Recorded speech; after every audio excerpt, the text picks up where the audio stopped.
This news update is brought to you by...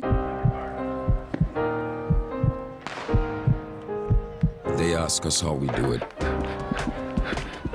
how we outrun the world. They ask us, how does it feel to fly? How do we dive headfirst into the deep?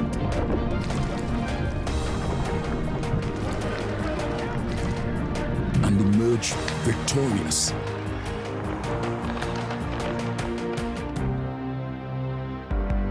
They ask us if we're afraid, if we're nervous, or if we ever feel lonely, so far away from home. But the truth is, home is always right here with us. Get ready to witness the magic of the Olympic Games like never before.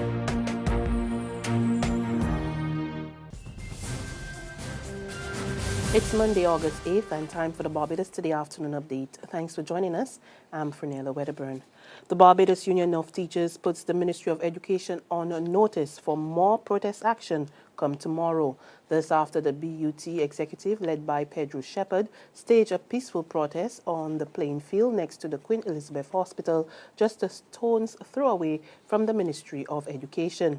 Bearing placards, Shepherd told Barbados Today the action was primarily to show what he says is their disgust at how the ministry is dealing with the docking of pay of teachers who attended 2 union meetings earlier this year. We have not heard anything from the Prime Minister, who is the Minister of Civil Service. We have not heard anything from the Permanent Secretary of Education, and this matter cannot die.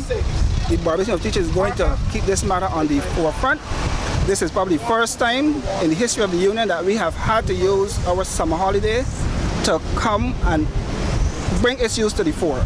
And if it takes coming out during the holidays, we are prepared to do it because we have a responsibility to our members. There are over 700 members whose salaries were down to the tune of about $335. In some cases, some persons had their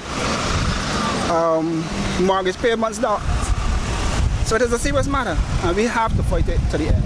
And so we are going to be here today until 12, peacefully picketing. We are going to be here tomorrow again until 12. And if by the 1st of September there is no resolution to this matter, then we will take it further. And come the 5th of September, when school is about to restart in terms of planning week, then we would have to take further action. But we have to do what we have to do to get the salaries restored for the teachers. In other news, 2 men and a woman are currently being treated at hospital following a shooting incident in the city last night. According to Police Public Relations Officer, Acting Inspector Stephen Griffith, the incident occurred after 10 p.m. following a pleasure cruise aboard the Jolly Roger. Police are withholding the names of the injured at this time as investigations continue. The Barbados Fire Service is in line to receive a new fleet. Word of this from Home Affairs Minister Adriel Brathwaite, who says it is also government's intention to construct a state-of-the-art training facility for local fire officers. The revelations came in his address to the opening of the 23rd Biennial International Association of Black Professional Firefighters Convention this morning at the Hilton Resort. And while the Attorney General did not provide details regarding the pending upgrade, Barbados Today understands that at least 2 new fire tenders are to be imported within the next 3 weeks to add to the existing 16. We have been paying particular attention to training. As I said, we do want to develop Barbados as they have for training. We are in the process of doing a fleet renewal here in Barbados, and as Minister responsible, I've been trying, even in the face of some fiscal challenges, to see how best we can modernize the Barbados Fire Service, make them as progressive an organization as possible, and certainly try to ensure that it is an organization that people will still want to aspire to be. The 5-day convention, which consists of black firefighters predominantly from the Caribbean and the U.S., will be focusing on continuing the fight for equality of black firefighters under the theme, Still Fighting Fires and Racism. Opposition MP for St. Joseph, Dale Marshall, says residents in his constituency continue to suffer with no relief in sight. He told journalists at a press conference at the opposition leader's office over the weekend that constituents continue to grapple daily with poor road networks and a lack of running water. Parts of our constituency have not had running water since Wednesday of this week. And this is not an unusual thing now. Hardly a week goes by that significant parts of my constituency are not serviced by water. And this is despite the many loud and vigorous assurances given by the minister responsible for water that within a relatively short space of time we will see improvement and alleviation. There's no doubt that mains have been laid. It would be wrong for me to deny that. But at the end of the day, we wonder really if this has not been a cosmetic exercise. We are without water, and we are worst of all without an explanation. And when you add to that a failing road network, an absence of water, and then you add to that, I hate to call it the icing on the cake because obviously it cannot be, but when your garbage is not collected and it is standing on the side of your streets for days on end, you can tell what kind of disaster zone parts of St. Joseph and other rural parts of Barbados would be looking like. In sports, Jamaica Tallowers are the 2016 Hero Caribbean Premier League champions. Playing at Warner Park last night, they defeated the Guyana Amazon Warriors by 9 wickets to claim their second title in the 4-year-old tournament. Captain Chris Gale blasted an attacking half-century as the Tallowers easily overtook the Warriors 93. In the deciding one-sided final, the Warriors did not even bat out their 20 overs and were all back in the pavilion by the 16th over. Gill started patiently, but then it seemed that he was in a hurry to get the party started, making his 54 runs off just 27 balls, including 6 huge sixes. He was dismissed by Warriors captain Riyad Everett with the score at 79, but Chadwick Walton, 25 not out, and Kima Sangakura, 12, saw Tallowers to the emphatic win. There's regional and international news after this short break. Read all about it, read all about it. Get your paper. Only 225, let's get your paper. You again with that stale news from yesterday. I got the Barbados today on my phone and I just get my news for free.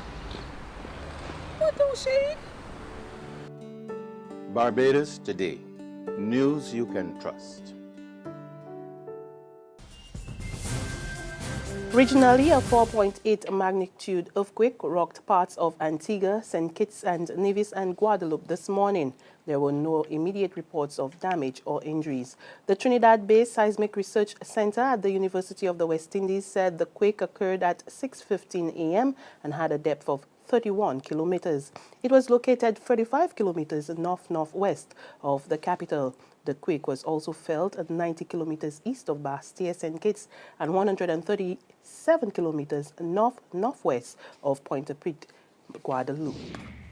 And we head over to Trinidad and Tobago now, where there is much speculation over the health of the country's Prime Minister, Dr. Keith Rowley. Dr. Rowley is due to undergo medical tests at a health clinic in the United States today, amid widespread speculation that he is seriously ill. There are also calls from the opposition legislators for him to disclose the status of his health.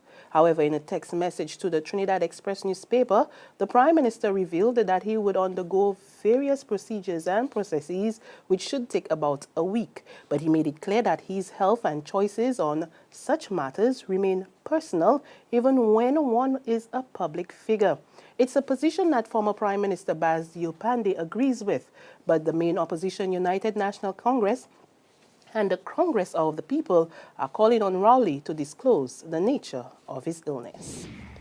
On the international scene, a suicide bomb attack leaves at least 70 people dead and 120 more injured in southwest Pakistan. According to officials, the blast occurred at the entrance of an emergency hospital where the body of a prominent lawyer who was shot earlier on Monday was brought. The casualties included lawyers and journalists. A fraction of the Pakistani Taliban said it was behind the bombing. It seems to have been very cleverly planned, this particular attack. They shot and killed the head of the Provincial Bar Association.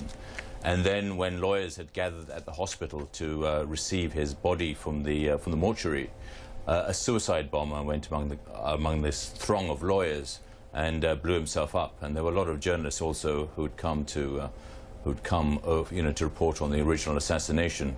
So really it was a scene of utter horror and devastation in the sort of courtyard of the hospital. I mean, there were bodies strewn everywhere, bleeding lawyers trying to get up.